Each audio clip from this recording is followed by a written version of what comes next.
Okay, we're back to full-length videos. This is day 9 of my entrepreneurial journey. I got a lot to talk about with you guys today because this marks the starting point of week 2 of starting my real estate business, but there's some things that I need to talk about with you guys that I don't really know how to feel about right now, okay? So this is Ignite Training Week. Ignite Training is basically where Keller Williams students who are new to real estate learn a lot of the works of the business. So they'll learn a lot about mortgages, inspections, contracts, how to read contracts, how to fill out a purchase agreement, like a lot of this real estate stuff that you'll never see in YouTube videos, you'll never see in your courses or anything like that. And essentially, it takes up most of your day for the entire week, and so you have to be cautious on where you spend your time outside of that time frame. So typically for Ignite classes, they start at 9:30. They usually end around 5, like 4 o'clock. I think around 9 to 4. This one ended at 4 that I had today, and it's just like the entire day is education, which is, I mean, it's great to learn and everything like that, but you got to be careful with, how you're time blocking. And I'll be quite frank with you guys. I almost have no clue what I'm doing right now. When I got here, I had a blueprint and I had a plan. I was like, this is what I'm going to be doing every day. And it's just coming to my attention that there's so much stuff that's been going on behind the scenes, not in my personal life or anything, but in the business where I have meetings, I got other agents requesting me to do things. I have just stuff coming up. Like I can even say it. Ignite Training. Okay, that's a big thing. You also have me getting requests from other agents. And you also have figuring out how to work the dialer and how to start setting up the cold calling. And it's almost like back in July when I was afraid to take action and I didn't do anything until my twin brother and I had a really great call. And I stopped saying, I don't have to figure everything out. I just got to do it. I'm like back in that mindset right now where it's like, I don't even know what to do. So I'm in a little bit of a situation where I'm not gaining momentum in any practice that I'm doing outside of scripts. And even with these scripts that I've been doing, they're open house scripts. Okay, so this is just how I'm going to lay out the entire video. We got a lot to talk about. We're going to talk about my day, what I did in Ignite Training, and then what's the plan tomorrow. Because I'm going to be honest with you guys, tomorrow is going to be pretty crazy, and I'll talk about it here later. So this morning, okay, in Carmel, the city of Carmel in Indiana, there was a water issue, so essentially the office closed after my first Ignite class. The Ignite class was essentially about how to write and make offers. So we went over like buyer agreements, we went over a lot of addendums of contracts, talking about what the contracts mean legally, and basically like what you would say to a buyer when they're looking to fill out a purchase agreement. So it was a lot of like the legal stuff in real estate that you'll never see in videos. No one talks about it on YouTube.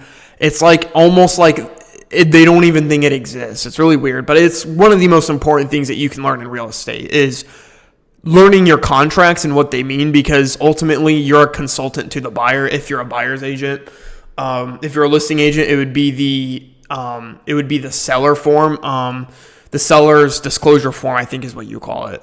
Which we'll get on to that in another course, but it's really important stuff. And so the person that was teaching the class was a compliance broker for Keller Williams. So he's been in the business since 1995, so 30 years, and I'm 22, so longer than I've been alive. And so I took it was about a 2.5 hour long class. And so I learned a lot about, the contract stuff, which is great.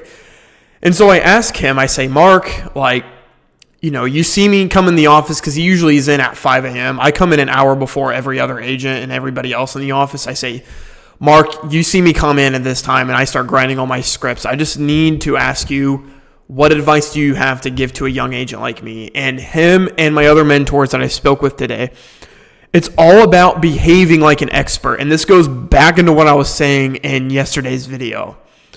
Behaving like an expert. No one's going to ask you about your age.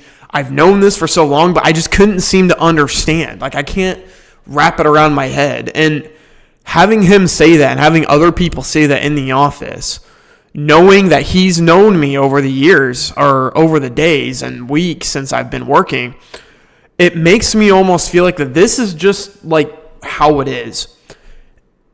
So when it comes to scripts, is it really about what you say rather than how you say it and if you even know what you're talking about?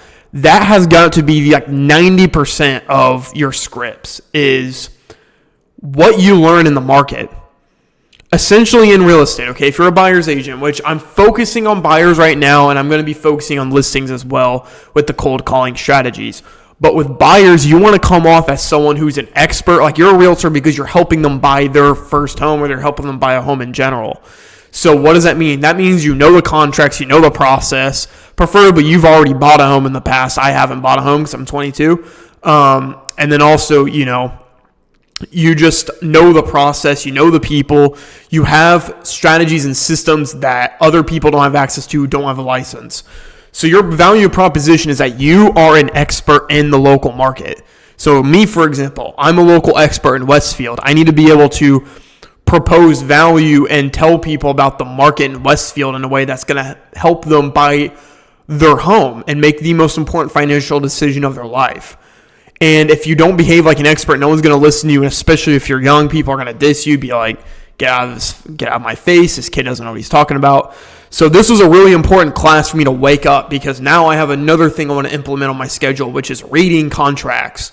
It's so important to learn, and nobody talks about it on YouTube. Literally everyone on YouTube, literally only lead generation and systems. I don't hear anything about contracts. I don't hear anything about law. I don't hear anything about taxes or like homesteads or anything like that. Like, you don't learn any of that on YouTube unless you go really deep in. But everybody's just focused on lead generation. And, that is the backbone of what you're doing and is the most important thing. But these things matter as well. So that's what I learned today as far as the making offers goes. Secondly, I learned a little bit about mortgages. I got to speak with my lender again, Mark. He's another guy named Mark. Compliance broker's name is Mark. My lender's name is also Mark. Mark, my lender, great guy. I met him last year. He admires how hard I work and what I've been doing. And I'll be quite frank, I think I'm slacking off with work. I came home, really didn't do anything. I slouched around. I could have been doing more stuff. But I appreciate what he had to say because when I go to the office, I do generally work really hard and I stay focused and concentrated. I'm not on my phone. And so we talked a lot about mortgages and about the mortgage process and how sometimes buyers, their biggest concern is affordability and just not knowing like how much everything's going to cost and what the monthly payments of the home's going to be and what the interest rates are and everything like that. And so they need an agent that's going to explain to them how to go through that haunted house of uncertainty and just making them feel secure on their financial investment. Now, with that being said, you're not a financial consultant, you're not an accountant, you're not a lender, all right? So you don't have to fulfill in those roles, but you need to be an advisor in the sense of just navigating them through the general process and then bringing them towards an expert like a lender, like a financial consultant if they don't have one already, or anybody like that, right? So that's what we talked a lot about is how you can provide value to your buyer on the mortgage loaning process. So you need to know like what type of loans they qualify for, how you even go through the pre-approval process, how you bring that through your lender, and knowing the basics of mortgages, I think goes a long way, which some of it you do learn in your real estate course. I forgot most of this stuff, but it shouldn't be too long for me to review. Okay, so that was about like an hour long, so it wasn't really like a long course. And then there was a whole course on inspections, which I'll be quite frank, I hate to say this, and I'm very ashamed of it. And I will do better next time. I'll do better. The presenter was speaking in a way that just I couldn't really pay attention and like just focus on. And I really didn't get a lot out of his teachings. It's a really stupid mistake, honestly, and it doesn't matter how boring it is. It's something you got to go through, and inspections are so important. So I'm likely going to have to retake that course, probably read it on my own time, and then when Ignite comes back in October, I'll likely go back to that course. It was on Zoom because of the water thing, so that likely took a lot of my focus off of it as well, is because I wasn't physically there, and for me, I pay attention a lot better when I'm in person. So I'm just going to go through that again in October likely, and then do my best with what I can right now. I do know the basics of stuff, like, radon testing. Radon's very important because there's a lot of homes that may have radon in Indiana. There's also a lot of things about termites, like if there's certain holes or certain caps like in the home, that means they're there to attract termites, meaning that there was a termite problem. So I did learn some things in inspections. It wasn't like I was completely useless, not knowing anything. Lastly, in the Ignite course, we learned a lot about the MLS and a lot about a buyer presentation, which was huge. So an agent that is a member of a team that actually works in the cubicle right across from me, they're called the Beaning Group. Great people there. The representative, his name was Xavier, great guy. We had a great presentation on how to navigate through the MLS, how to help buyers find their perfect home. So if you're hosting an open house and a buyer says, I want a ranch-styled home, 3-bedroom, great backyard area, maybe a deck, some good HOAs, like what's included in the HOAs, or maybe even no HOA at all. That sort of criteria, you can filter that stuff through the MLS and then provide recommendations for them on there and ask if you want to tour them or if you want them to tour with you in those homes. So we learned a lot about that, but the big thing with the MLS, and honestly, it's really going to go into the buyer consulting, is the buyer presentation, which I haven't even worked on because I've been doing other things like scripts, lead generation, systems. So I didn't even think about the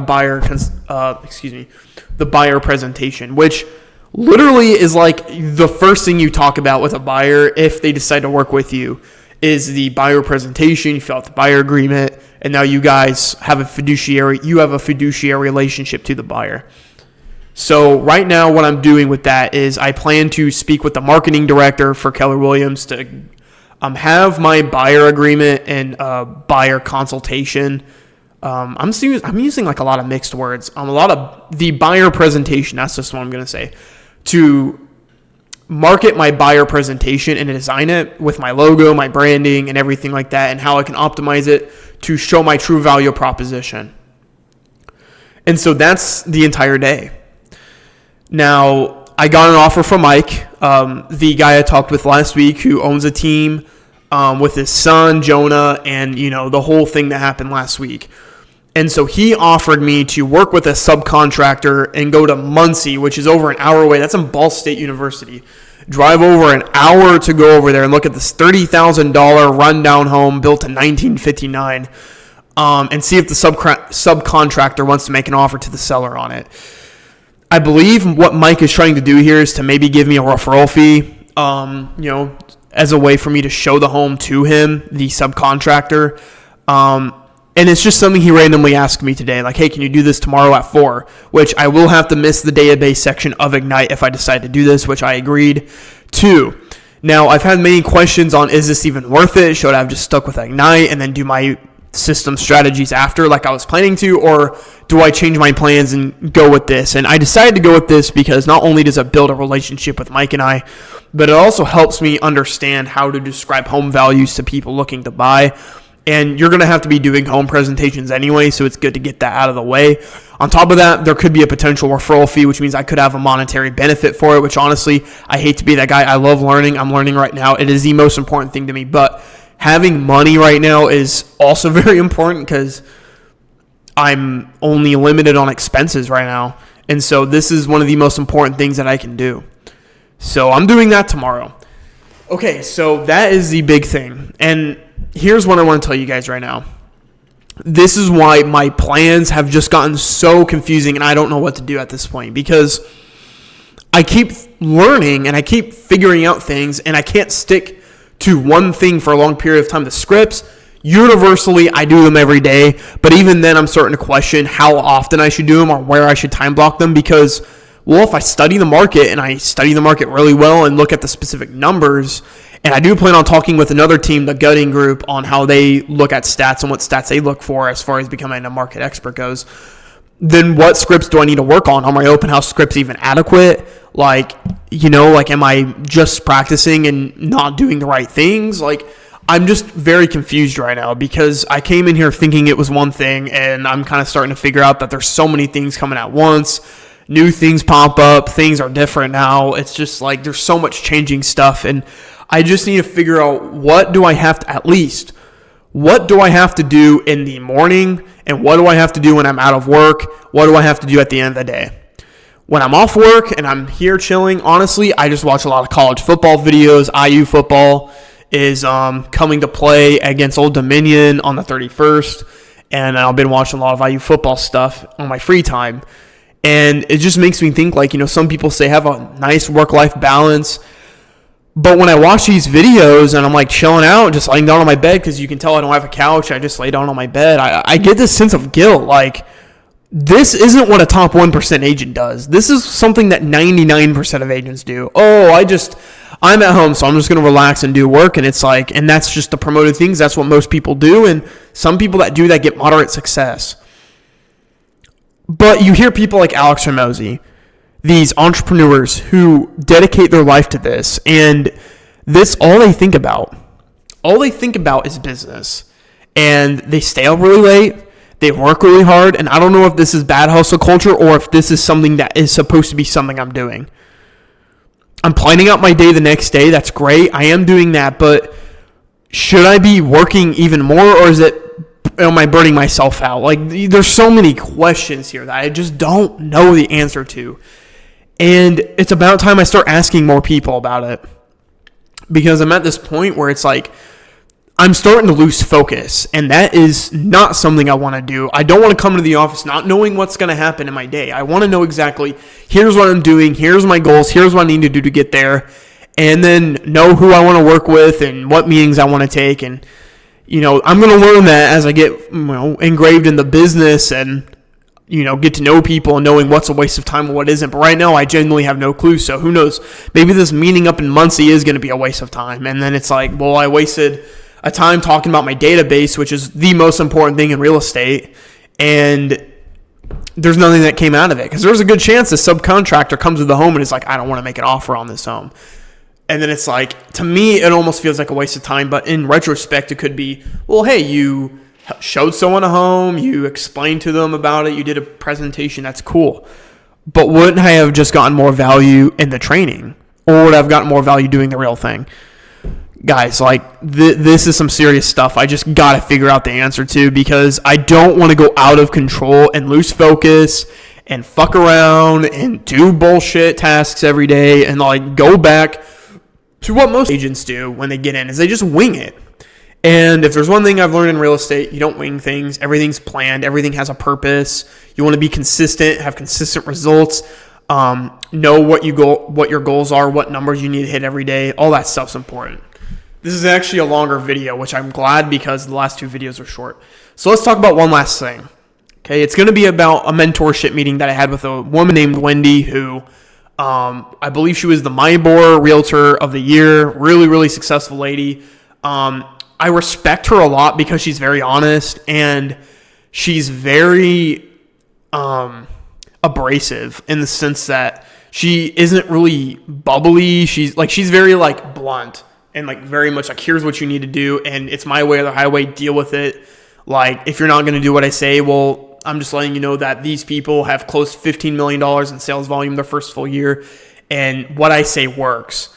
Okay, so I like that about her, because she's really one of the only mentors that I've met who I feel like I can have a real conversation with, because I started telling her about the whole sphere of influence thing, and I said, I don't know how I can make this like a calculated goal. And she said something about the strategy that you can use with Keller Williams. I forgot what it's called. It's like a touch database strategy, which I really need to figure out, honestly, and see what that is. But she also said cold calling's great. Thank you for saying that. Thank you for saying it, that cold calling is a good strategy, because like I said, so many agents are just saying it's terrible, you shouldn't use it. The only person that told me it was good was Mike and Jonah. Now I finally have another agent in the office who's a mentor telling me that it's good. But what she made clear when we talked was that your sphere and your database in that sense is the long-term game of real estate. That is like what you need to be nurturing and build a pipeline on. The cold calling is going to be your short-term results, like the fast track to making money faster.